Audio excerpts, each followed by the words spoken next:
মই বৰ্তমান উপস্থিত আছো মৰিগাঁও জিলাৰ ধৰমটোল আৰু ধৰমটোলত বিগত বৰ্ষসমূহলৈ শ্ৰী শ্ৰী বিষ্ণু মহোৎসৱ 3 দিনীয়া বৰ্ণাঢ্য কাৰ্যসূচীৰ উখল মাখল পৰিৱেশত অনুষ্ঠিত কৰা হৈছিল আৰু আজি শেষৰ দিন সফল সমাপ্তি দিছে আৰু কেইঘণ্টামানৰ পিছতে সফল সমাপ্তি ঘটিব।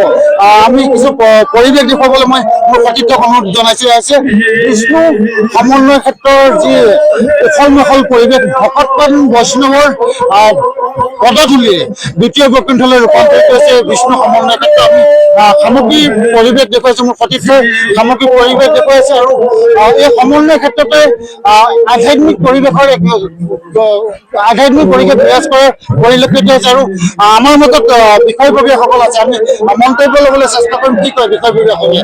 আজি এই শেষৰটো দিন আৰু শেষৰটো দিনৰ আজি কেইঘণ্টামানৰ পিছতে সফল সমাপ্তিৰ দিশে গতি কৰি আছে বিষ্ণু সমন্বয় ক্ষেত্ৰ। বিষ্ণু সমন্বয় ক্ষেত্ৰৰ পৰা সামগ্ৰিক পৰিৱেশ দেখুৱাব, তাৰ সমান্তৰালভাৱে পৰিচালনা সমিতিৰ বিষয়ববীয়া আছে। মই মন্তব্য ল'বলৈ চেষ্টা কৰিম। কি ক'ব আজি কেইঘণ্টামানৰ পিছতে সফল সমাপ্তি ঘটিব, কি ক'ব? আমাৰ শ্ৰী ধৰমটোল বিষ্ণু মন্দিৰ ৩৬তম শ্ৰী শ্ৰী বিষ্ণু মহোৎসৱটি 3দিনীয়া ধৰ্মীয় কাৰ্যসূচীৰে অনুষ্ঠিত কৰা হৈছিল আৰু ইতিমধ্যে প্ৰতিটো কাৰ্যসূচীৰে সুন্দৰভাৱে পৰিচালিত হৈছে।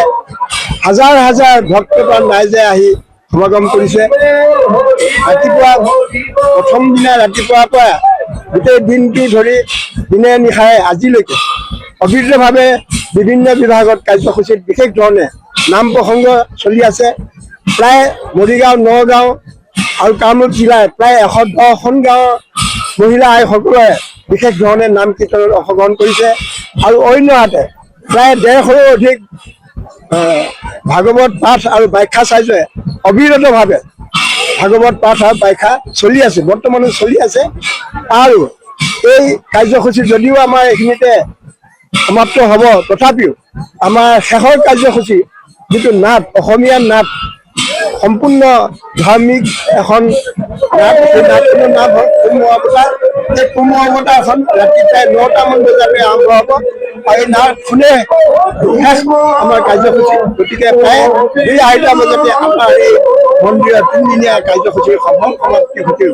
গতিকে আমি সগৌৰৱে ক'ব পাৰোঁ যে অসমৰ সোঁমাজত আমাৰ এই ভগৱানৰ উপাসনা কৰা কেন্দ্ৰ হিচাপে আমাৰ বিষ্ণু মন্দিৰে চিনাক্ত হৈছে।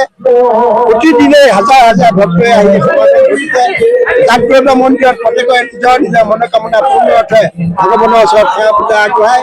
সেইভাৱে তেওঁলোকে প্ৰত্যেকেই সফল হৈছে বুলি তেওঁলোকৰ পৰা আমি জানিব পাৰিছোঁ। সেইভাৱে আমাৰ মন্দিৰৰ প্ৰতিটো ক্ষেত্ৰতে প্ৰতিদিনে ইয়াৰ জনপ্ৰিয়তা বাঢ়ি গৈছে, ভক্তপ্ৰাণ ৰাইজ বাঢ়ি গৈছে।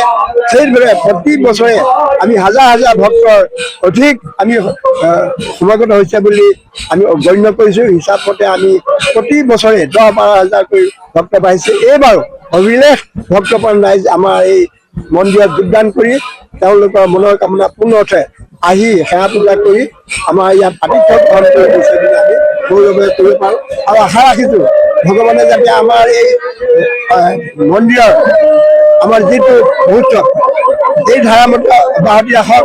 আমাৰ স্থানীয় ৰাইজৰ যাতে সকলোৱে দেহ মন সুস্থ হৈ থাকক তাৰ বাবে মহাপ্ৰভু শ্ৰীকৃষ্ণৰ ওচৰত প্ৰাৰ্থনা জনাইছোঁ। ধন্যবাদ। এয়া আছিলে পৰিচালনা সমিতিৰ বিষয়ববীয়া মন্তব্য আৰু এজন আমাৰ মাজত আছে, তেখেতৰ পৰা মন্তব্য ল'ম। 3 দিনকৈ সমগ্ৰ অসমৰ পৰা ভকত বৈষ্ণৱ আহি অংশগ্ৰহণ কৰা দেখিবলৈ পাইছিল আৰু খুব সুন্দৰভাৱে 1200 ভকত বৈষ্ণৱ একেলগে বহিবৰ ভোজনালয়ৰ ব্যৱস্থা কৰিছিলে আৰু ভোজনৰ যি ব্যৱস্থা কৰিছে খুব সুন্দৰভাৱে কৰিছিলে আৰু ভকত বৈষ্ণৱক আপ্যায়ন কৰি কেনে অনুভৱ? আমি আমাৰ যি ভকত বৈষ্ণৱক আপ্যায়নৰ ব্যৱস্থা আছে, আমাৰ অঞ্চলৰ যিবোৰ ক্লাব আছে, আমাৰ অঞ্চলৰ যিবোৰ সন্থা আছে, মহিলা কমিটি আছে আৰু ৰাইজ আছে, আমাৰ সকলোৱে দেহে কেহে লাগি ইয়াত ভকত আপ্যায়নত আহি তেওঁলোকে নিজৰ নিজৰ দায়িত্ব পালন কৰি প্ৰসাদ বিতৰণ কৰিছে আৰু তেওঁলোকে সম্পূৰ্ণ লোক সহযোগ কৰিছে অঞ্চলৰ ৰাইজে। এই আমাৰ মানে কোনো ভক্তই যেন আমাৰ এই অঞ্চললৈ আহি বেয়া পাই নাযায় তাৰ প্ৰতি লক্ষ্য ৰাখি আমাৰ সকলোৱে কিবা দায়িত্ব যদি আমি কমিটিয়ে দিয়াও নাই তেতিয়াও ৰাইজে আহি মানে তেনেকুৱা ধৰণৰ সহায় সহযোগ কৰি আমাৰ লগত সহযোগিতা কৰিছে। ধন্যবাদ। এয়া আছিলে পৰিচালনা সমিতিৰ বিষয়ববীয়া মন্তব্য। আৰু আমি ইতিমধ্যে দেখিবলৈ পাইছো অসম চৰকাৰৰ দক্ষ মন্ত্ৰী পীযুষ হাজৰিকা ডাঙৰীয়া মন্দিৰত আহি পাইছে। আমি তাৰে কিছু পৰিৱেশ দেখুৱাম, তাৰ সমান্তৰালভাৱে আমি মন্ত্ৰী হাজৰিকাদেৱৰ পৰা কিছু মন্তব্য ল'বলৈ চেষ্টা কৰিম। বৰ্তমান মন্ত্ৰী পীযুষ হাজৰিকাই মন্দিৰত দৰ্শন কৰি আশীৰ্বাদ লৈ তেওঁ ওলাব। আমি তেখেতৰ পৰা মন্তব্য ল'ম। কি কয় মন্ত্ৰী পীযুষ হাজৰিকা, তাৰে আমি কিছু মন্তব্য ল'বলৈ চেষ্টা কৰিম।